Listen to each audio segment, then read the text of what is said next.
Hello നമസ്കാരം. Study സ്റ്റുഡിയോയിലേക്ക് എല്ലാവർക്കും സ്വാഗതം. നമ്മളിന്ന് Sreenarayana Guru open university BA sociology third സെമ്മിൻ്റെ സോഷ്യോളജി ആൻഡ് എക്കണോമിക്സ് തേർഡ് സെമ്മിൻ്റെ സോഷ്യൽ ഫോർമേഷൻ ഇൻ ഇന്ത്യ എന്ന പേപ്പറിലെ രണ്ടാമത്തെ ബ്ലോക്കിൽ മൂന്നാമത്തെ യൂണിറ്റാണ് ക്ലാസ്സിൽ ഡിസ്കസ് ചെയ്യാൻ പോകുന്നത്. അപ്പോൾ ക്ലാസ്സിലേക്ക് പോകുന്നതിന് മുമ്പ് നിങ്ങൾ എൻ്റെ ഈ ചാനൽ ആദ്യമായിട്ടാണ് കാണുന്നതെങ്കിൽ സബ്സ്ക്രൈബ് ചെയ്യുക, ഷെയർ ചെയ്യുക, നിങ്ങളുടെ കമൻറ്റുകൾ എഴുതി അറിയിക്കുക. ഒപ്പം പെയ്ഡ് നോട്ട്സ്, പെയ്ഡ് അസൈൻമെൻറ്റ്സ് ഒക്കെ ആവശ്യമുള്ളവരുണ്ടെങ്കിൽ ആ വിവരം അറിയിക്കുക.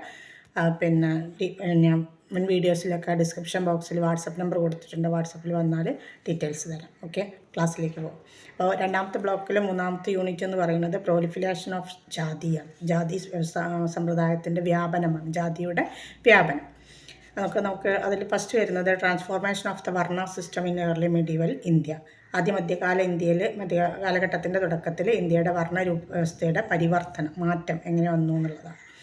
6ാം നൂറ്റാണ്ട് മുതൽ ഇന്ത്യയുടെ സാമൂഹിക ഘടനയിൽ നിരവധി മാറ്റങ്ങൾ സംഭവിക്കാൻ തുടങ്ങി. നമ്മൾ മുന്നേ യൂണിറ്റിലും പറഞ്ഞൊരു കാര്യമാണ്. സ്വതന്ത്ര കർഷകരായി കണക്കിലാക്കപ്പെട്ടിരുന്ന ഉത്തരേന്ത്യൻ ഗംഗാ സമതലങ്ങളിലെ കർഷകർക്ക് ക്രമേണ അവരുടെ പദവി നഷ്ടപ്പെട്ടു. ഭൂവുടമകൾക്ക് ഭൂമി പതിച്ചു നൽകുന്ന സമ്പ്രദായം വളർന്നു വന്നതുമാണ് ഇത് സംഭവിക്കാനുണ്ടായ ഒരു പ്രധാന കാരണം. ഈ ഭൂവുടമകൾ കർഷകർക്കും രാജാവിനിടയിൽ ഒരു മധ്യവർത്തികളായിട്ട് നിന്നു. ഇത് വൈശ്യര് ശൂദ്രരുടെ തലത്തിലേക്ക് തള്ളിയിടുന്നതിന് അല്ലെങ്കിൽ തരം താഴ്ത്തുന്നതിന് കാരണമായി. ഈ മാറ്റം പരമ്പരാഗത ബ്രാഹ്മണ സാമൂഹിക ക്രമത്തെ മാറ്റിമറിച്ചു. ബ്രാഹ്മണർക്ക് നൽകിയ ഭൂമി ഗ്രാൻറ്റുകൾ കാരണം സമൂഹം ബ്രാഹ്മണർ, ശൂദ്രർ എന്നിങ്ങനെ 2 വിഭാഗങ്ങളായിട്ട് വിഭജിച്ചു. അതായത് അവർക്ക് മാത്രമാണ് പിന്നീട് സ്ഥാനം ഉണ്ടായിരുന്നത് ഭൂമിയുടെ ബേസിൽ. അധികാര തർക്കങ്ങളും അതുപോലെ അടിക്കടി ഉണ്ടാകുന്ന ഭൂമി അനുവദിക്കലും വിവിധതരം ഭൂവുടമകളുടെ ഉയർച്ചയ്ക്ക് കാരണമായി. ഭൂമിയും അധികാരവും നേടിയ പലരും തങ്ങളുടെ സാമൂഹിക പദവി ഉയർത്താൻ ആഗ്രഹിച്ചു. പക്ഷേ സമ്പത്തുണ്ടായിരുന്നിട്ടും അവർ സാമൂഹിക ശ്രേണിയിൽ ആചാരപരമായിട്ട് അപ്പോഴും എങ്ങനെയാണ് താഴ്ന്ന തട്ടിൽ തന്നെയാണ് ഉണ്ടായിരുന്നത്. സാമ്പത്തിക ആനുകൂല്യങ്ങളും ഒരാളുടെ വർണ്ണവുമായിട്ട് വളരെ അടുത്ത ബന്ധമുണ്ടായിരുന്നു.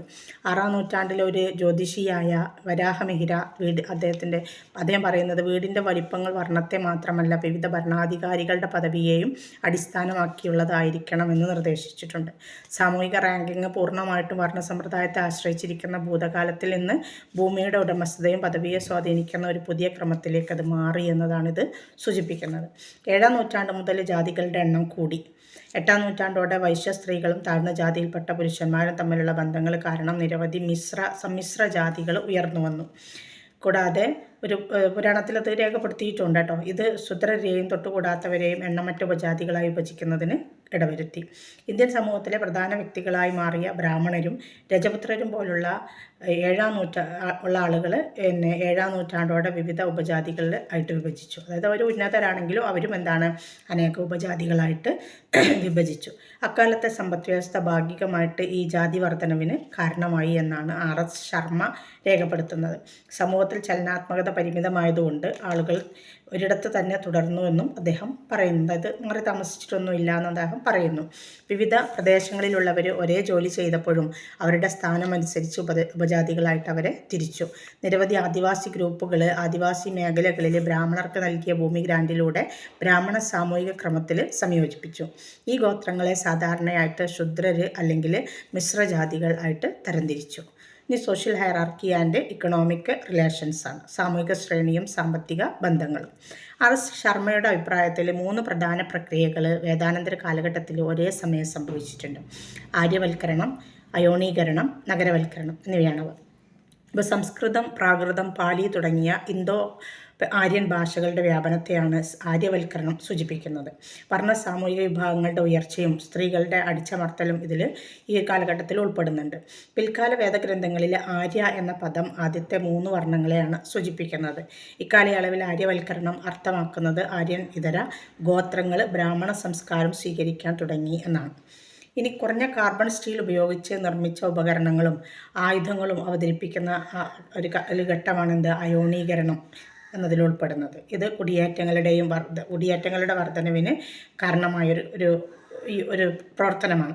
ഈ മുന്നേറ്റം ഭരണാധികാരികളുടെ സൈനിക ശക്തിയെ ശക്തിപ്പെടുത്തുകയും അവരുടെ പ്രദേശങ്ങൾ വികസിപ്പിക്കാനും വർണ്ണസമ്പ്രദായത്തെ പിന്തുണക്കാനും അവരെ പ്രാപ്തരാക്കുകയും ചെയ്തു. അയോണീകരണം അതായത് ഇരുമ്പ് ആയുധങ്ങളുടെ ഉപയോഗമുള്ളൊരു കാലഘട്ടമാണ് കേട്ടോ. അല്ലാതെ നമ്മൾ കെമിസ്ട്രിയിൽ പഠിച്ച അയോണീകരണം അല്ല കേട്ടോ ഇവിടെ ഉദ്ദേശിക്കുന്നത്. വൈരുദ്ധ്യത എന്നും ഇവിടെ വേണമെങ്കിൽ നമുക്കതിനെ വിശേഷിപ്പിക്കാം. അയോണീകരണം അല്ലെങ്കിൽ വൈരുദ്ധ്യത എന്ന് പറയാം കേട്ടോ. നഗരവൽക്കരണം എന്ന് പറയുന്നത് പട്ടണങ്ങളുടെ വളർച്ച വ്യാപാരികളെ കരകൗശല തൊഴിലാളികൾക്കും പ്രയോജനം ചെയ്ത ഒരു സംഭവമാണ്. അതിൻ്റെ ഫലമായിട്ട് രാഷ്ട്രത്തിൻ്റെ വരുമാനം വർദ്ധിച്ചു. അതുപോലെ തന്നെ കരകൗശലത്തിനും കൃഷിക്കും ഇരുമ്പ് ഉപകരണങ്ങളുടെ ഉപയോഗം വേദകാലഘട്ടത്തിലെ താരതമ്യേന സമത്വ സമൂഹത്തിൽ കൂടുതൽ തിരിവുകൾക്ക് അല്ലെങ്കിൽ ജാതീയമായിട്ടുള്ള വ്യത്യാസങ്ങൾക്ക് കാര്യമായ മാറ്റം വരുത്തി. BC 500 മുതൽ നിരവധി ഗ്രാമങ്ങളിലും നഗരങ്ങളിലും വാസസ്ഥലങ്ങൾ ഉയർന്നു വന്നു. ഇത് മഗധൻ സാമ്രാജ്യം പോലെയുള്ള വലിയ പ്രദേശങ്ങളുടെ രൂപീകരണത്തിലേക്ക് നയിച്ചു. ഇരുമ്പ് ഉപകരണങ്ങൾ ഉപയോഗിച്ചാണ് ഈ മാറ്റം സാധ്യമായത്. കർഷകരെ അവരുടെ നിലനിൽപ്പിന് ആവശ്യമായതിനേക്കാൾ കൂടുതൽ ഉൽപ്പാദിപ്പിക്കാൻ ഇത് സഹായിച്ചു. വേദാനന്തര കാലഘട്ടത്തിൽ വികസിപ്പിച്ച പുതിയ കാർഷിക സാങ്കേതിക വിദ്യകൾ വേദകാലഘട്ടത്തേക്കാൾ വളരെ ഉയർന്ന തലത്തിലെത്തുകയും ചെയ്തു. പുരാതന ഇന്ത്യയിലെ ഭൂവുടമസ്ഥതയുടെ ഘടന കാർഷിക രീതികളും കാലക്രമേണ ഗണ്യമായിട്ട് വികസിച്ചു. വേദകാലഘട്ടത്തിൻ്റെ തുടക്കത്തിൽ കൃഷി കുടുംബത്തിൻ്റെ മാത്രം കാര്യമായിട്ടാണ് കണക്കാക്കിയിരുന്നത്. ക്രമേണ പുതിയ സാങ്കേതിക വിദ്യകൾ ഉയർന്നു വന്നപ്പോൾ, പ്രത്യേകിച്ചും ബുദ്ധൻ്റെ കാലമൊക്കെ ആയപ്പോഴേക്കും ഭൂമിയുടെ പ്രകൃതം ആകെ മാറാൻ തുടങ്ങി. ചില വ്യക്തികൾ വൻതോതിൽ ഭൂമി സ്വന്തമാക്കി. ഇത് വർദ്ധിച്ച കാർഷിക ആവശ്യങ്ങൾ കൈകാര്യം ചെയ്യാൻ അടിമകളുടെ കൂലിപ്പണിക്കാരുടെയും ആവശ്യകതയിലേക്ക് നയിച്ചു. കൃഷിരീതികളിലെ പുരോഗതിയോടെ കർഷകർക്കും കൈത്തൊഴിലുകാർക്കും അവരുടെ ഉപജീവനത്തിന് ആവശ്യമായതിനേക്കാൾ കൂടുതൽ അവർ ഉൽപ്പാദിപ്പിച്ചു. അതായത് മിച്ചം ഉണ്ടായി. ഈ മിച്ചം ഭരണാധികാരികളും പുരോഹിതന്മാരും ശേഖരിച്ചു. അവ വിഭവങ്ങൾ ശേഖരിക്കുന്നതിന് ഒരു ചിട്ടയായ മാർഗം ആവശ്യമായിരുന്നതുകൊണ്ട് രാജാക്കന്മാർ നികുതി പിരിവിന് വേണ്ടിയിട്ട് നികുതി പിരിവ് ഉദ്യോഗസ്ഥന്മാരെ നിയമിച്ചു. ഇതോടൊപ്പം രാജാവിനെ അനുസരിക്കുന്നതിൻ്റെ ആവശ്യകത അല്ലെങ്കിൽ അതിൻ്റെ പ്രാധാന്യത്തെക്കുറിച്ച് ജനങ്ങളെ ബോധ്യപ്പെടുത്തൽ അത്യാവശ്യമായിട്ട് വന്നു. ഇത് വർണ്ണവ്യവസ്ഥയുടെ സ്ഥാപനത്തിലേക്കും വ്യത്യസ്ത സാമൂഹിക ഗ്രൂപ്പുകളെ വേർതിരിക്കുന്ന ഒരു ശ്രേണി സൃഷ്ടിക്കുന്നതിലേക്കും നയിച്ചു. വർണ്ണസമ്പ്രദായം സമൂഹത്തെ 4 പ്രധാന വിഭാഗങ്ങളാക്കി തിരിച്ചു. 3 ഉയർന്ന വിഭാഗങ്ങളും അവരാരൊക്കെയാണ്? ബ്രാഹ്മണർ, ക്ഷത്രിയർ, വൈശ്യർ, അല്ലേ? പിന്നെ അവർ പ്രത്യേക പദവികൾ ആസ്വദിക്കുന്ന ആളുകളുമായിരുന്നു.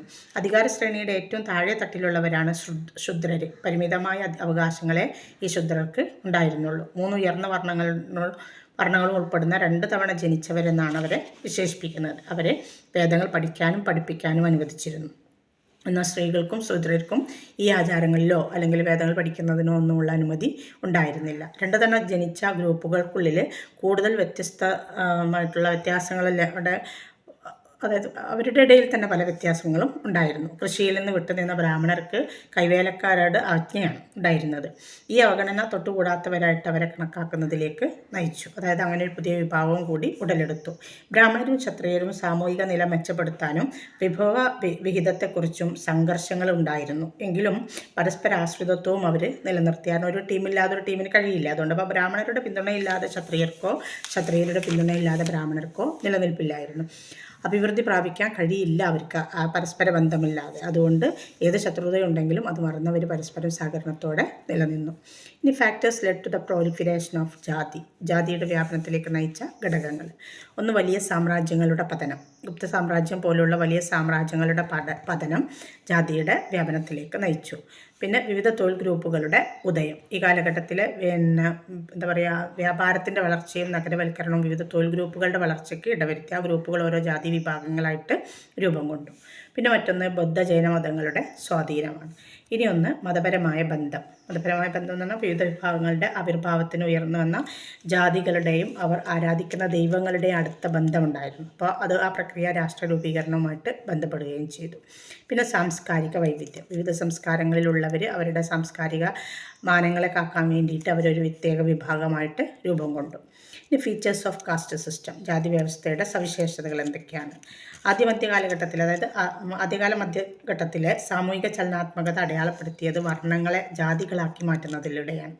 AS ശർമ്മയുടെ അഭിപ്രായത്തിൽ, അതായത് ശർമ്മയല്ല, S അൽത്താക്കറുടെ അഭിപ്രായത്തിൽ ജാതി സമ്പ്രദായം ലളിതവും ഉദാസീനവുമായ സമൂഹങ്ങളെ കൂടുതൽ സങ്കീർണമായ എൻഡോഗമസ് ഗ്രൂപ്പുകളാക്കി മാറ്റി.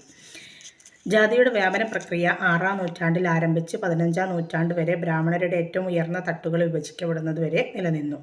വടക്ക് തെക്ക് ദ്വന്ദ്വം, പഞ്ചഗൗഡ, അതായത് വടക്കൻ ഗ്രൂപ്പ് നമ്മൾ മുന്നേ പറഞ്ഞിട്ടുണ്ട്. പഞ്ചദ്രാവിഡ, തെക്കൻ സംഘം എന്നിങ്ങനെ 2 വ്യത്യസ്ത വിഭാഗം ബ്രാഹ്മണർ തന്നെ രൂപപ്പെട്ടു. 6-ാം നൂറ്റാണ്ടിലെ ഭൂരിഭാഗം ജനങ്ങളും ജാതി ശ്രേണിയിലെ അവരുടെ സ്ഥാനം പരിഗണിക്കാതെ ജാതി വ്യവസ്ഥയ്ക്ക് പുറത്താണ് ജീവിച്ചിരുന്നത്.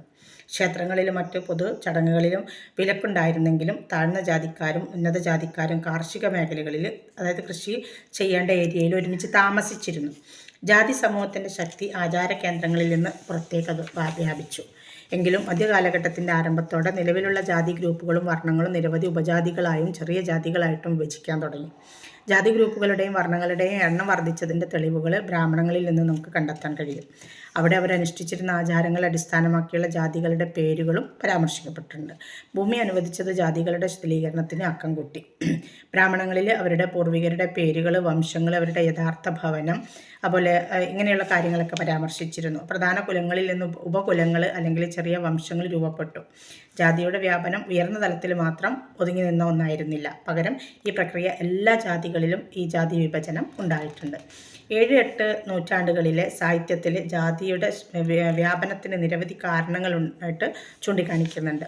ചെറുകിട ഭരണാധികാരികളുടെ പ്രാദേശിക അധിനിവേശവും വാണിജ്യ വളർച്ചയും കാർഷിക വികാസവും കൂടുതൽ ജാതികളുടെ ഉദയത്തിന് കാരണമായിട്ടുണ്ട്. 9-12 നൂറ്റാണ്ടുകളിലെ വിവിധ വിഭാഗങ്ങളുടെ കൂട്ടായ്മ എല്ലായ്പ്പോഴും സമാധാനപരമായിട്ട് കാണാൻ കഴിഞ്ഞിരുന്നില്ല. കാരണം നമ്മൾ നേരത്തെ പറഞ്ഞല്ലോ, പല ജാതികൾ തമ്മിലുള്ള ശത്രുതകളും ഉണ്ടായിരുന്നു. ജാതി ധർമ്മം എന്ന ആശയം മാറ്റമില്ലാതെ തുടർന്നു. ഇതൊക്കെയാണെങ്കിലും ജാതി ധർമ്മം മാറ്റമില്ലാതെ തുടർന്നു. മധ്യകാലഘട്ടത്തോടെ ജാതി ഗ്രൂപ്പുകളുടെ എണ്ണം ആയിരക്കണക്കിനായിട്ട് വർദ്ധിച്ചു. ഇന്ത്യൻ ഉപഖണ്ഡത്തിലുടനീളം എണ്ണമറ്റ ജാതികൾ ഉണ്ടാവുകയും ചെയ്തു. ഇനി കൺസോളിഡേഷൻ ഓഫ് ജാതികളുടെ ഏകീകരണം. മധ്യകാലഘട്ടത്തിലെ സാമൂഹിക സാമ്പത്തിക പശ്ചാത്തലത്തിൽ ജാതികളുടെ ഏകീകരണം നിർണായകമായൊരു കാര്യമാണ്. 6-ാം നൂറ്റാണ്ടിലെ ജനസംഖ്യയുടെ ഒരു പ്രധാന ഭാഗം സ്ഥാപിതമായ ജാതി വ്യവസ്ഥയ്ക്ക് പുറത്തുള്ള ഗ്രൂപ്പുകൾ ഉണ്ടായിരുന്നു. ധർമ്മം വളർത്തിയിട്ടും ജാതി സമൂഹത്തിന് പുറത്തായിരുന്നു ഈ ആളുകൾ. താഴ്ന്ന ജാതിക്കാരും ജാതീയേതര വ്യക്തികളും കാർഷിക മേഖലകളിൽ അധിവസിച്ചിരുന്നു. നമ്മൾ നേരത്തെ പറഞ്ഞല്ലോ, ഒരേപോലെ കാർഷിക മേഖലയിൽ ജീവിച്ചിരുന്നു. അതേസമയം ജാതിയുടെ സ്വാധീനം വരേണ്യവർഗത്തിൽ നിന്ന് താഴേക്കും ആചാര അധിനിവേശ കേന്ദ്രങ്ങളിൽ നിന്ന് പുറത്തേക്കും വ്യാപിച്ചു.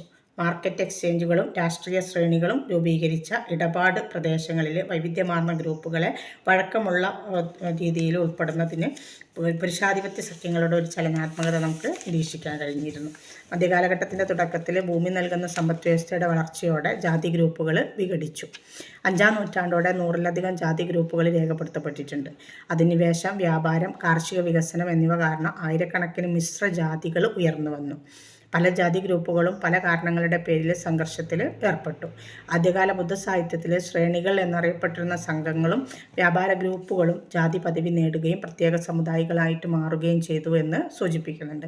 അതിൽ നാപിത, ബാർബർമാർ, അതുപോലെ താമ്പുളിക എന്ന് പറഞ്ഞാൽ വെറ്റില വിൽപ്പനക്കാർ, ചിത്രകാരൻ എന്ന് പറഞ്ഞാൽ ചിത്രകാരന്മാർ, സ്വർണ്ണക്കാരൻ എന്ന് പറഞ്ഞാൽ സ്വർണ്ണപ്പണിക്കാർ, അക്കര എന്ന് പറഞ്ഞാൽ എന്താ പറയുക, ഈ പുകവെച്ച് വാർക്കുന്നവരുണ്ടാവില്ലേ അവർ, പിന്നെ മോദക, മധുര നിർമ്മാതാക്കൾ എന്നിങ്ങനെയുള്ള പ്രാദേശിക കരകൗശല വസ്തുക്കൾ നിർമ്മിക്കുന്നവർ അതാത് തൊഴിലിൻ്റെ അടിസ്ഥാനത്തിൽ വിവിധ ഗ്രൂപ്പുകളായിട്ട് മാറിയിട്ടുണ്ട്. ഇത്രയാണ് ഈ ഒരു യൂണിറ്റിൽ വരുന്നത്. ഇനി ഇതിലൊരു യൂണിറ്റ് കൂടി ഉണ്ട്. അപ്പോൾ 2ാമത്തെ ബ്ലോക്ക് കംപ്ലീറ്റ് ആവും. എക്സാം ആകുമ്പോഴത്തേനും ആവുന്നിടത്തോളം ചെയ്തു തരാമെന്നേ പറയൂ കേട്ടോ. ഓക്കെ.